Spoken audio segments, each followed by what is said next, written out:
ধর্মনগরে শিশু সুরক্ষা নিয়ে সচেতনতা কর্মসূচি উদ্যোগে Tripura child rights commission. Tripura commission for protection of child rights TCPCR এর পক্ষ থেকে উত্তর জেলার ধর্মনগরে শুরু হয়েছে এক বিশেষ সচেতনতা কর্মসূচি। এই কর্মসূচির মূল লক্ষ্য রাজ্যের শিশুদের অধিকার ও নিরাপত্তা সম্পর্কে স্কুল পর্যায়ে শিক্ষার্থীদের সচেতন করে তোলা। আজ ধর্মনগরের রাজবাড়ী উচ্চ মাধ্যমিক বিদ্যালয়ে এই সচেতনতা কর্মসূচির সূচনা হয়। প্রদীপ প্রজ্বলনের মাধ্যমে অনুষ্ঠানের আনুষ্ঠানিক উদ্বোধন করেন TCPCR এর মাননীয় চেয়ারপারসন জয়ন্তী দেববর্মা। অনুষ্ঠানে আরো উপস্থিত ছিলেন কমিশনের সদস্য চামেলি সাহা, গৌতম কুমার শীল, মনিকা দেববর্মা এবং রাজবাড়ী HS স্কুলের সহকারী প্রধান শিক্ষক সহ শিক্ষক শিক্ষিকা ও অন্যান্য অতিথিবৃন্দ। এই অনুষ্ঠানে চেয়ারপারসন জয়ন্তী দেববর্মা বলেন, শিশুরা জাতির ভবিষ্যৎ, তাদের সুরক্ষা, শিক্ষা এবং মানসিক বিকাশে সমাজের প্রতিটি স্তরে দায়িত্ব রয়েছে। এই সচেতনতা কর্মসূচির মাধ্যমে শিশুদের তাদের অধিকার সম্পর্কে অবহিত করার মূল লক্ষ্য। এই অ্যাওয়ারনেস প্রোগ্রামে মূলত আলোচনার কেন্দ্রবিন্দু ছিল বাল্য বিবাহের কুফল এবং আইনি দিক, শিশু নির্যাতন ও পক্সো অ্যাক্ট, কিশোর কিশোরীদের মধ্যে মাদকাসক্তি প্রতিরোধ, স্কুলে এবং সমাজে শিশু সুরক্ষায় করণীয় পদক্ষেপ, শিশুদের মানসিক স্বাস্থ্য ও আত্মবিশ্বাস বৃদ্ধির উপায়। বিশেষজ্ঞরা শিক্ষার্থীদের সঙ্গে খেলামেলা আলোচনার মাধ্যমে সমস্যাগুলির কারণ এবং প্রতিকার নিয়ে মত বিনিময় করেন। প্রোগ্রামে অংশগ্রহণকারী ছাত্রছাত্রীরা বিভিন্ন প্রশ্ন তুলে এবং কমিশনের সদস্যরা যথাযথভাবে বলে। জানা গেছে, এই সচেতনতা কর্মসূচির প্রথম পর্যায়ে ধর্মনগর মহকুমার 4টি স্কুলকে অন্তর্ভুক্ত করা হয়েছে। পর্যায়ক্রমে আরও স্কুলে এই ধরনের প্রোগ্রাম চালানো হবে। এই ধরনের সচেতনতা উদ্যোগ ত্রিপুরা রাজ্য শিশুদের সুরক্ষার পাশাপাশি সমাজে সচেতনতার পরিবেশ তৈরিতে গুরুত্বপূর্ণ ভূমিকা রাখবে বলে আশা প্রকাশ করছেন commission. Bureau report RE Dharmanagar. প্রথমত সবাইকে নমস্কার। আজকে উত্তর ত্রিপুরা জেলাতে আমাদের Tripura commission for protection of child রাইটসের পক্ষ থেকে অ্যাওয়ারনেস প্রোগ্রাম শুরু হচ্ছে। আজকে প্রথম আমরা রাজবাড়ী HS স্কুলে এসেছি। আমাদের কমিশনের তরফ থেকে বাচ্চাদের বিভিন্ন বিষয়, যেটা বাচ্চাদের অধিকার অথবা এখন যে ত্রিপুরা রাজ্যে সামাজিক যে সমস্যা দাঁড়িয়েছে, বাল্যবিবাহ, ড্রাগস, পক্সো অ্যাক্ট, এসব নিয়ে আজকে বাচ্চাদের সাথে অ্যাওয়ারনেস প্রোগ্রাম করা হবে। এবং এই অ্যাওয়ারনেস প্রোগ্রামে আমাদের সঙ্গে আছে মেম্বার চামেলি সাহা, গৌতম কুমার শীল এবং মনিকা দেববর্মা, এবং আমি নিজে চেয়ারপারসন হিসাবে জয়ন্তী দেববর্মা আজকে এই অনুষ্ঠানে উপস্থিত আছি। আজকের এই অনুষ্ঠানের মাধ্যমে প্রত্যেকটা বাচ্চারা যেন তাদের অধিকার সম্বন্ধে সচেতন হয় এবং ত্রিপুরা রাজ্য থেকে আমরা যেন বাল্যবিবাহকে বিতাড়িত করতে পারি এবং প্রত্যেকটা শিশুর জীবন যেন সুরক্ষিত রাখতে পারি, সেই লক্ষ্যে আজকে এই অ্যাওয়ারনেস প্রোগ্রাম। তো আজকে এই ধর্মনগরে রাজবাড়ী HS স্কুলে শুরু হচ্ছে এবং আগামীকালও আমাদের অন্যান্য স্কুলে আছে। এই অ্যাওয়ারনেস আমাদের কমিশনের তরফ থেকে প্রত্যেকটা ত্রিপুরা রাজ্যের কোনায় কোনায় আমরা যেখানেই বাচ্চাদের যে কোনো সমস্যা হোক আমরা ছুটে যাই এবং তাদেরকে সমস্যা সমাধানের জন্য আমরা কাজ করে যাচ্ছি প্রতিনিয়ত।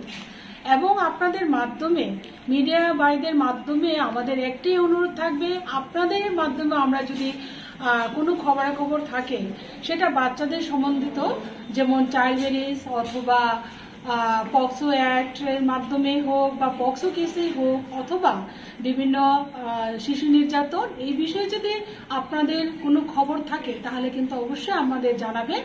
এবং 1098 সারা ভারতবর্ষে একটা toll free number, child helpline number, এই নাম্বারে আপনারাও যোগাযোগ করতে পারেন অথবা আমাদের সাথেও যোগাযোগ করতে পারেন।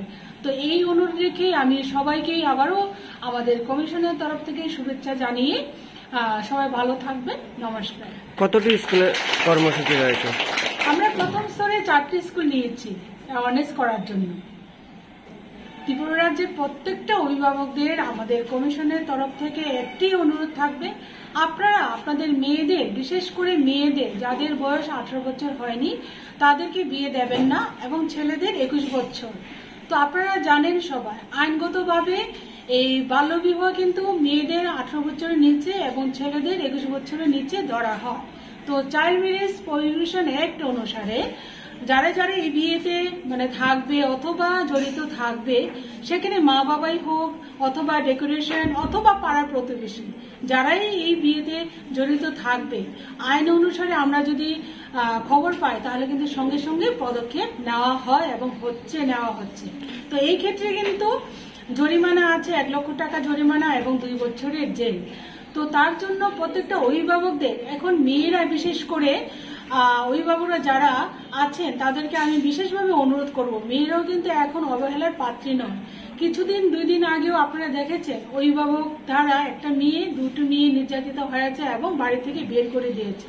সেটা খুবই দুঃখজনক ঘটনা। তো সেই ক্ষেত্রে প্রত্যেকটা মেয়ে আজকাল আমাদের ভারতবর্ষের মাননীয় রাষ্ট্রপতি কিন্তু একজন মহিলা। তো সেই দিক থেকে দেখতে গেলে একজন মেয়েরা এখন পারে না বলে কিছু নেই। মেয়েরাও কিন্তু চেষ্টা করলে বা ভারতবর্ষের মাননীয় প্রধানমন্ত্রী থেকে আরম্ভ করে আমাদের ত্রিপুরা রাজ্যের মাননীয় মুখ্যমন্ত্রী থেকে আরম্ভ করে বিভিন্নভাবে মেয়েদেরকে, বিশেষ করে মেয়েদেরকে সহযোগিতা করার জন্য কিন্তু অনেকগুলি পদক্ষেপ নিয়েছে। তাই প্রত্যেকটা মা বাবার কাছে আমাদের অনুরোধ থাকবে, আপনারা আপনাদের শিশুদের, বিশেষ করে মেয়ে শিশুদের আপনারা ভালোভাবে রাখবেন এবং যত্ন করবেন এবং ওদের ভবিষ্যৎ যেন সুন্দর হয়, উজ্জ্বল হয়, সেইভাবে আপনারা সাহায্য করবেন মেয়েদেরকে বড় হতে। এই অনুরোধটাই আমরা কমিশনের তরফ থেকে রাখবো। ম্যাডাম, আপনি বললেন 2-1 দিন আগে যেটা 2টা মেয়ে নির্যাতিত হয়েছে, তাদের যে গার্জেন আছে তাদের বিরুদ্ধে কি অ্যাকশন নেওয়া হয়েছে ম্যাডাম? কমিশনের তরফ থেকে আমরা গিয়েছি এবং সিপাহীজলা ডিস্ট্রিক্টে এই ঘটনাটা হয়েছে। তো সিপাহীজলা ডিস্ট্রিক্টে সিডব্লিউসি এবং চাইল্ড লাইন এই ঘটনার পরিপ্রেক্ষিতে ওরা তদন্ত করেছে এবং সিপাহীজলা ডিস্ট্রিক্টে ডিএম নিজে এইটার ঘটনা তদন্ত করার পরে মেয়ে দুটিকে অন্য জায়গায় বিদ্যালয়ে, যেখানে হোস্টেল আছে, ওখানে রাখার ব্যবস্থা করা হয়েছে। এবং এই ক্ষেত্রে তদন্ত সাপেক্ষে যদি গার্জেন, এখানে অভিভাবক যারা আছেন, যে এই অন্যায় কাজটি যদি করে থাকে তাহলে কিন্তু অবশ্যই ওদেরও শাস্তি আছে।